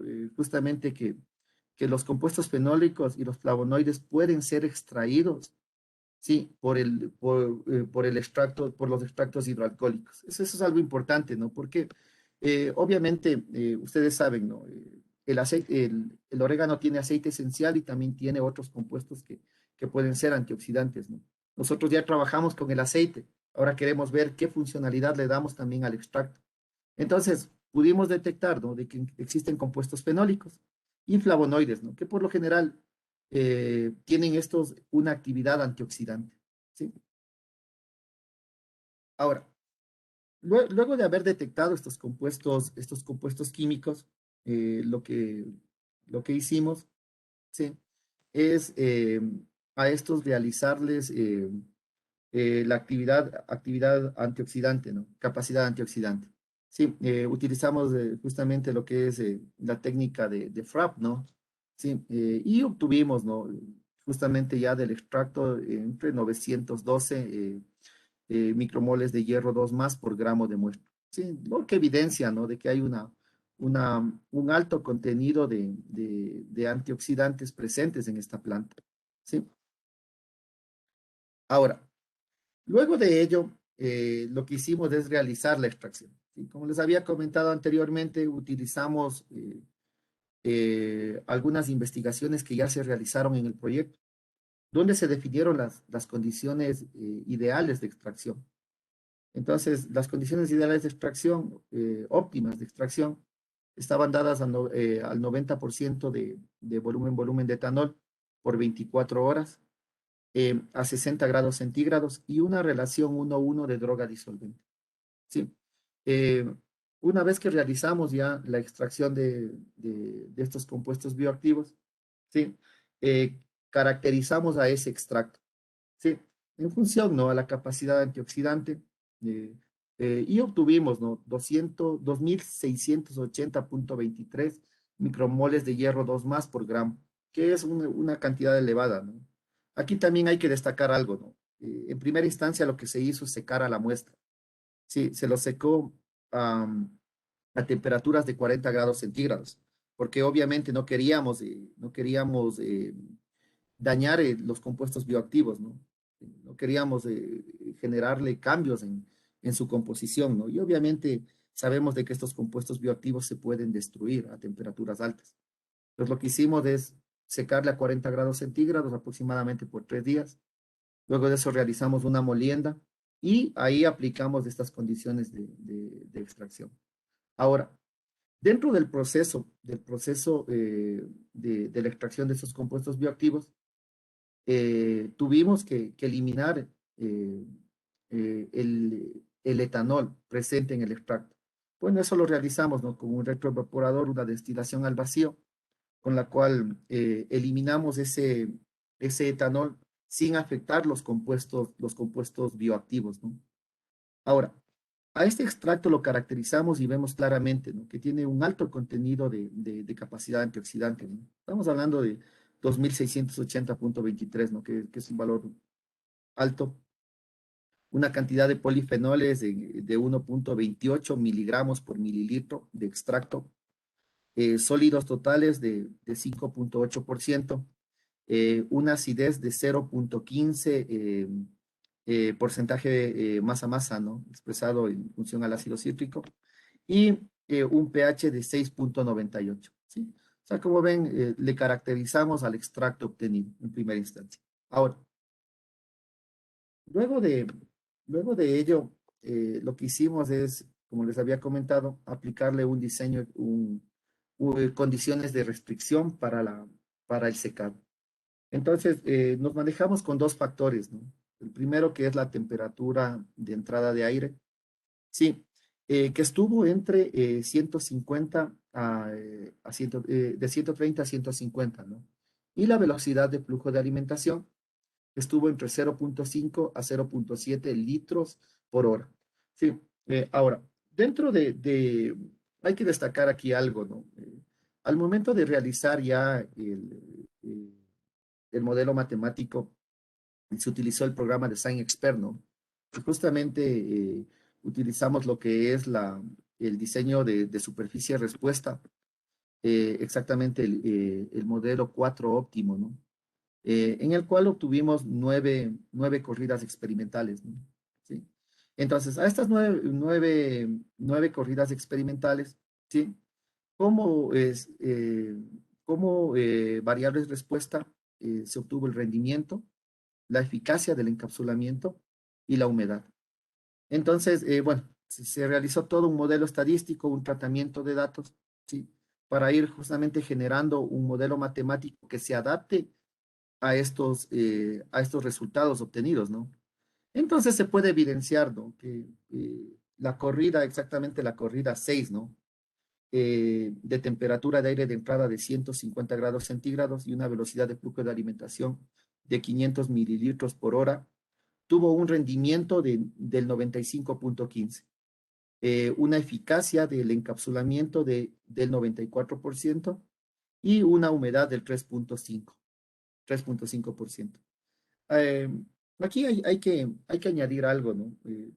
En la parte de la eficacia del encapsulamiento, lo que hicimos es aplicar una técnica en función a la cantidad de polifenoles presentes.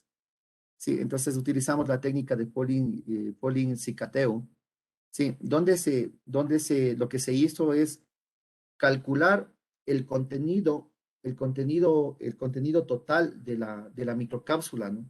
Entonces se le hizo un tratamiento previo, ¿no? Como sabemos, el material encapsulado, sí, está en el interior del polvo, pero también puede haber en el exterior una cierta cantidad de principios activos que no ingresaron dentro de la cápsula. Entonces, la eficacia del microencapsulamiento está en función al principio activo que está dentro de la cápsula. Entonces, lo que hicimos, ¿no? Justamente a la capsulita le dimos ciertas condiciones con un disolvente hasta que se disuelva. Luego le llevamos a una centrífuga, ¿no?, bajo ciertas condiciones para romper la microcápsula y poder hacer la cuantificación de esos compuestos bioactivos.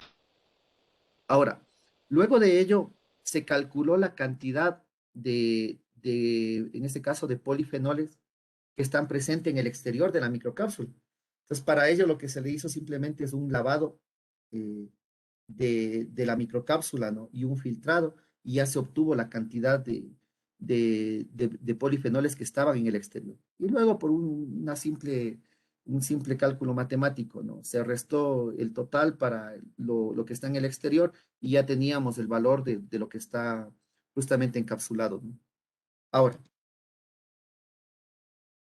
entonces, dentro de este estudio se establecieron tres modelos matemáticos, ¿no? El primero, que justamente está enfocado a lo que es el rendimiento, ¿no? Ustedes saben, en todo proceso tecnológico siempre se debe tener lo que es el rendimiento justamente por balance de materiales, ¿no? Sí, y pudimos evidenciar de que la temperatura de aire de entrada fue significativo en este proceso, ¿sí? O sea, fue la que en sí influyó para tener rendimientos altos, ¿no? Y bueno, ustedes saben, esto se debe a que la temperatura de aire de entrada deseca de mejor manera al polvo, ¿no? Y obviamente ese polvo no se va a pegar a las paredes del equipo, ¿no? Y obviamente va a ser más fácil de recogerlo. Sí, entonces, como vemos, ¿no? La temperatura de aire de entrada, en realidad, una diferencia significativa, ¿no?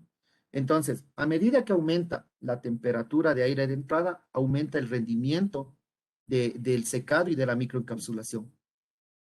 Ahora, el modelo de humedad nos dio significativo tanto para la velocidad de flujo de alimentación como para la temperatura de aire de entrada, ¿no? Entonces, aquí es interesante, ¿no?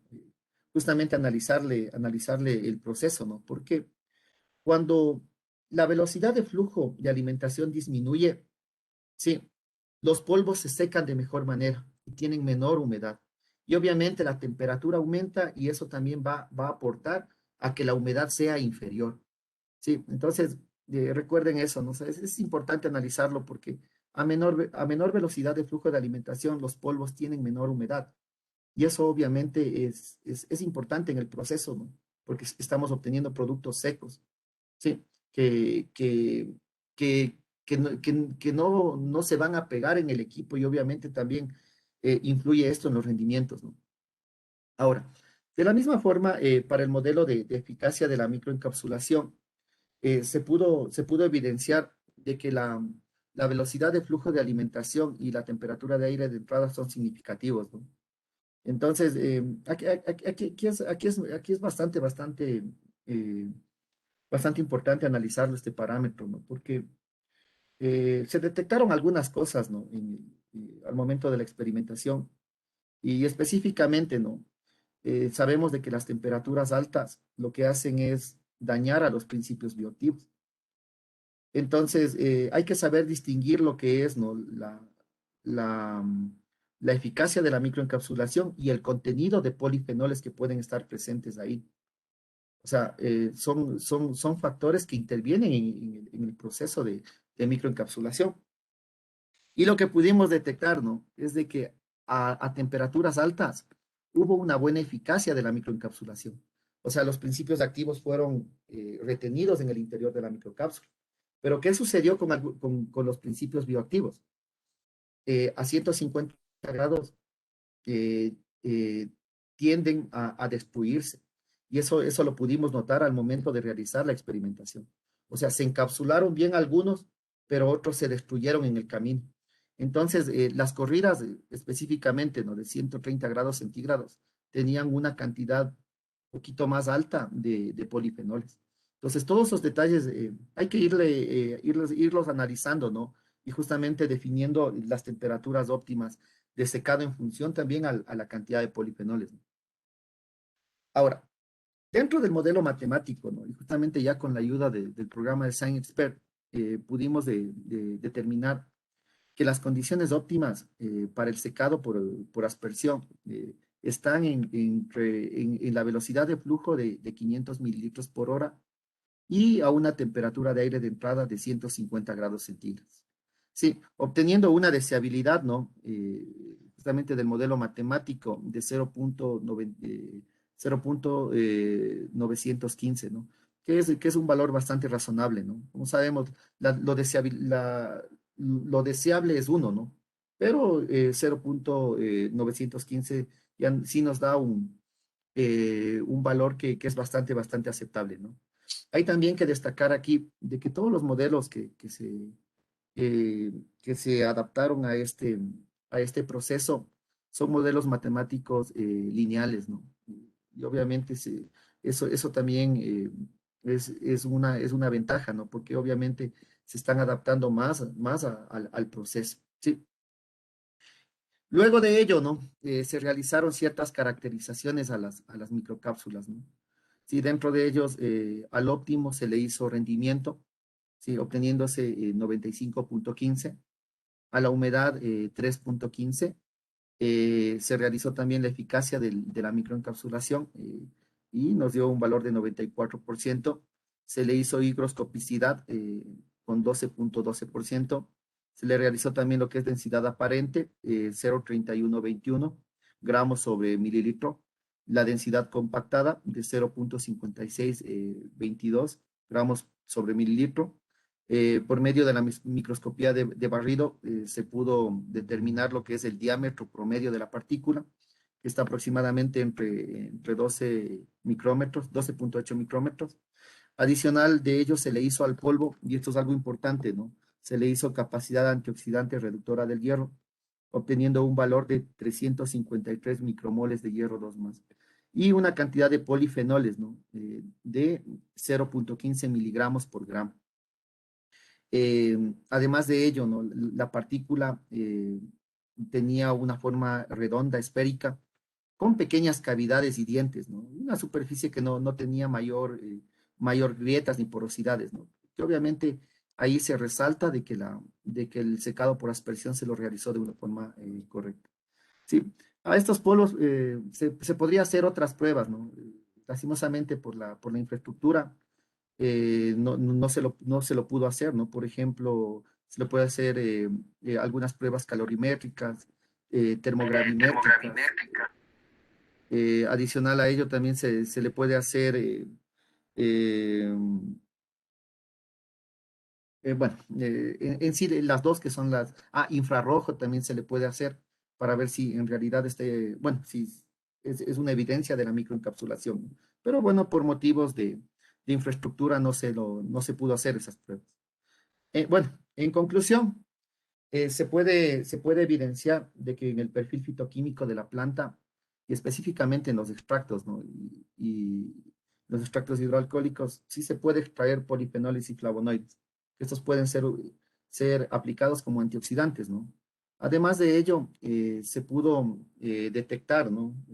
Mediante los modelos matemáticos, sí, de que la mejor combinación para el secado por aspersión de este extracto de orégano está en 150 grados centígrados de temperatura de aire de entrada y una velocidad de flujo de alimentación de 500 mililitros por hora, ¿no? Bueno, adicional a ello también, ¿no? Se pudo caracterizar a la microcápsula, ¿sí?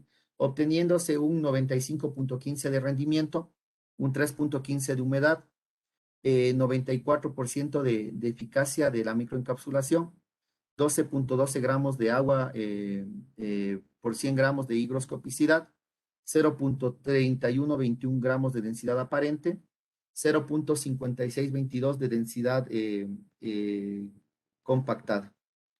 Bueno, adicional a ello, la microcápsula, como les decía, presentó una característica esférica con muy pocas cavidades en la superficie, ¿no? Lo que es beneficioso para justamente la estabilidad de este producto. Y una de las conclusiones que es muy importante también, que se determinó el diámetro de cada una de las partículas, que está aproximadamente entre 12.8 micrómetros. ¿Sí? Bueno, esto es todo, ¿no? Justamente de los trabajitos que venimos haciendo en el proyecto de microencapsulación, ¿no? Esperamos seguir justamente en esta línea de investigación. Y ahora vendría ya la segunda parte, ¿no? Tratar de aplicarle a matrices alimentarias para comparar con ciertos aditivos de síntesis. Eso es todo. Muchas gracias. Muchísimas gracias, estimado Orlando. Muy interesante todo lo que se viene realizando en la Universidad Técnica de Cotopaxi. Ana Milena, por favor.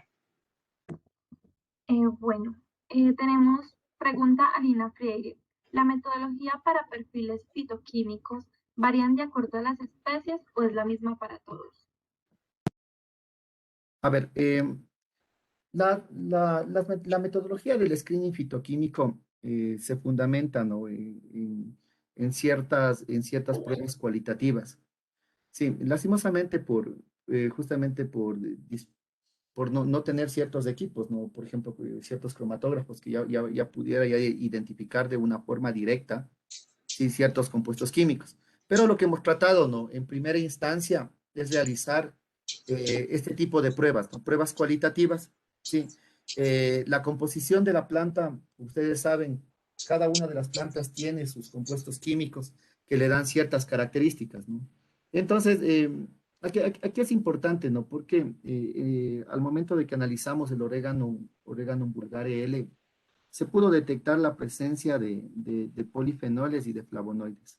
Sí, habíamos visto en otras especies de orégano, ¿no?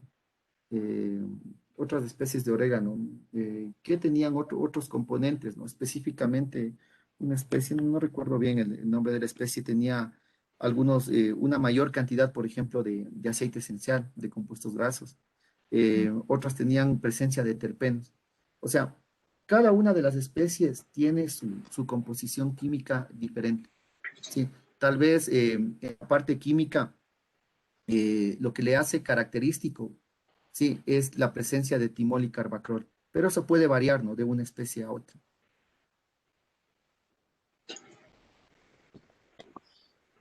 Pregunta Freire, ¿se puede realizar la técnica de FRAP en Ecuador? Sí. Justamente la técnica de capacidad antioxidante, nosotros lo venimos realizando en la Universidad Técnica de Cotopaxi. Ahí realizamos, ¿no? Lo que es estos análisis. Adicional a ello, también hacemos la técnica de Folin, Cicateu, para la determinación de polifenoles. Estamos ya implementando otras técnicas también de capacidad antioxidante como ABTS. Sí, que ya lo venimos haciendo bastante bien, ¿no? En algunos trabajitos a nivel de la universidad. Son técnicas, estas son técnicas espectrofotométricas, ¿no? Son bastante sencillas. Se tiene que realizar ciertas curvas de calibración con ciertos estándares. No es mayor cosa, ¿no? Pero la situación es de que, por ejemplo, aquí es también la limitante el dinero, porque ciertos reactivos son bastante caros específicamente para antioxidantes. Bueno, en el chat no tenemos más preguntas. De pronto alguno de los participantes desea realizar una pregunta. Si puedo, Orlando, aprovecho que nadie más ha preguntado. Perfecto, mi estimada Lina, por favor. ¿Qué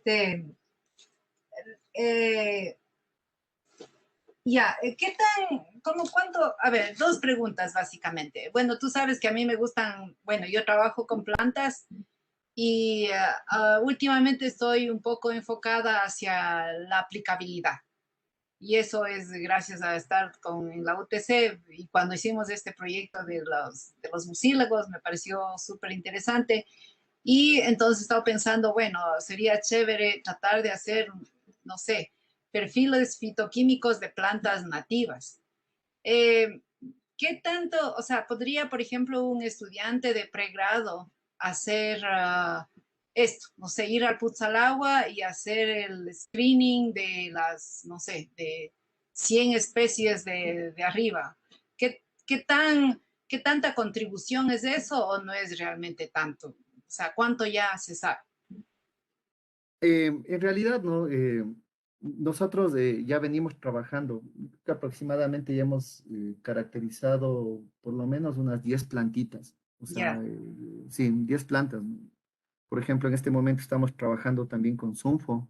Sí, ya hemos hecho también el screening fitoquímico de esta planta, ¿no? Hemos hecho del orégano, del cedrón, sí, de otras plantitas que tienen esa, bibliográficamente se puede aplicar a los alimentos, ¿no? Y obviamente tienen compuestos antioxidantes, ¿no?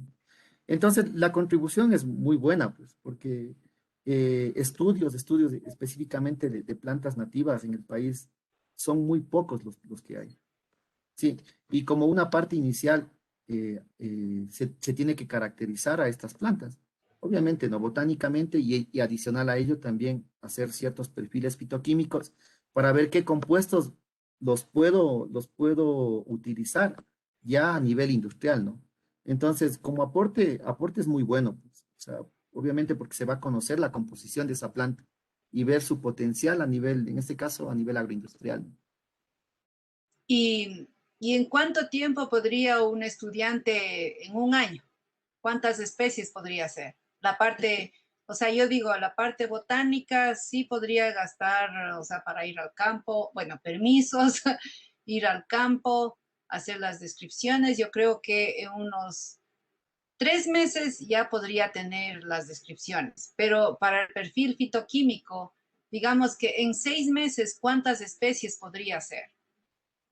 Yo considero que trabajando de una muy buena forma y teniendo toda la disponibilidad de los reactivos, eh, de 2 a 3 días ya tendríamos el perfil de una planta, porque se tiene que ir sacando extractos etéreos, extractos hidroalcohólicos, eh, extractos acuosos, ¿no? Sí, en 3 días, de 3 a 4 días se puede tener ya el perfil de una planta.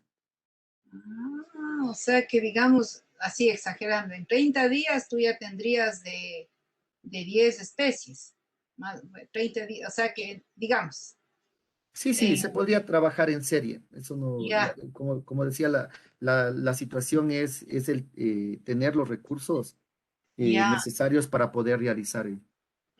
ajá, ya, ya. Gracias, Orlando. Perfecto, mi estimada Lina. Este, Ana Milena. Bueno, tenemos aquí una pregunta de Sebastián. Dice, ¿cómo se aplicaría la liberación controlada al momento de agregar los polvos microencapsulados a matrices alimentarias? Ya, perfecto.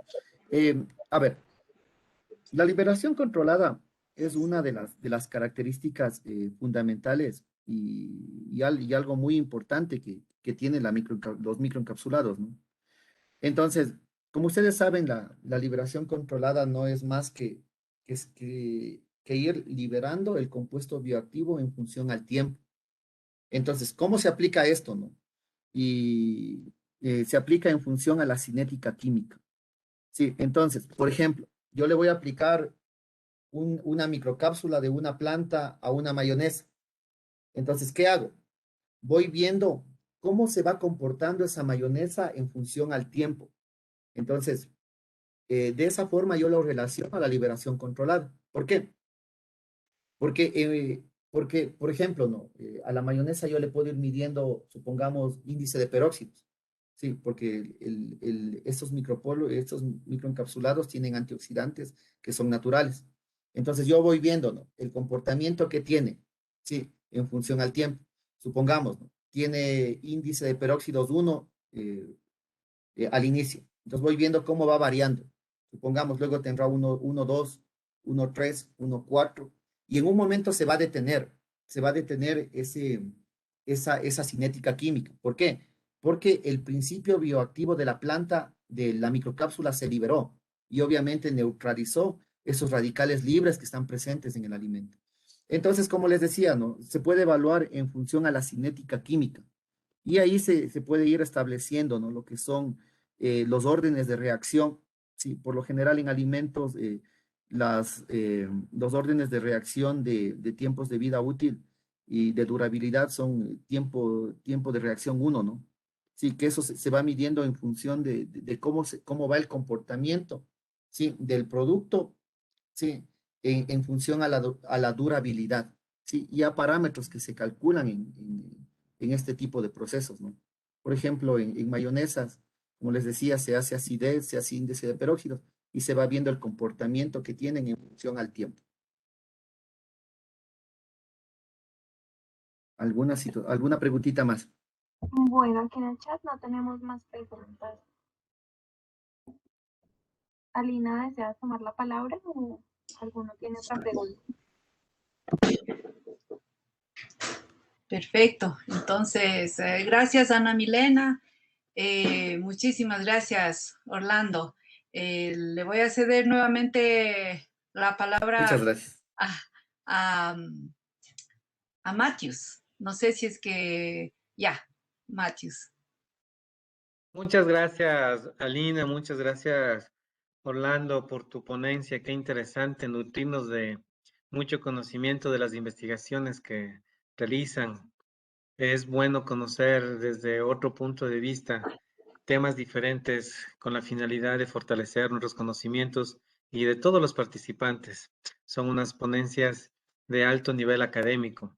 Aspiro y espero que para el futuro nos sigan acompañando en este evento internacional de intercambio científico. De mi parte y de parte de la Universidad Técnica de Cotopaxi, un agradecimiento, un abrazo fuerte a la distancia para ti, mi estimado Orlando, y para Lorena, la que nos antecedió en la ponencia anterior, y para todos los participantes. De mi parte, una linda tarde. Muchas gracias, Alina. Te doy la palabra.